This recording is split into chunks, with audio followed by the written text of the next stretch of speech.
उधर बड़ी खबर इस वक्त की बीजेपी नेता मिथुन चक्रवर्ती का बड़ा बयान सामने आया है। हमें पश्चिम बंगाल में जीतना ही होगा, हार गए तो हिंदू बंगालियों के मुश्किल दिन आ जाएंगे।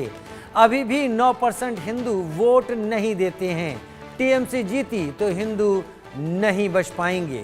बीजेपी नेता मिथुन चक्रवर्ती ने सीधे सीधे स्पष्ट तौर पर यह बयान सामने रख दिया कि अब टीएमसी जीती तो हिंदुओं के बुरे दिन पश्चिम बंगाल में आ जाएंगे।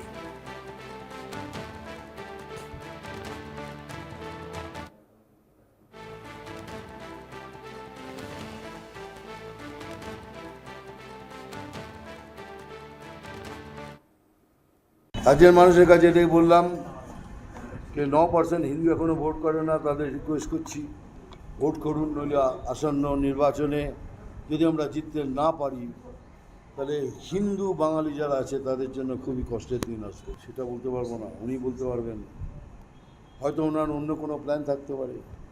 How do we know? সময় এলে বুঝতে পারবেন।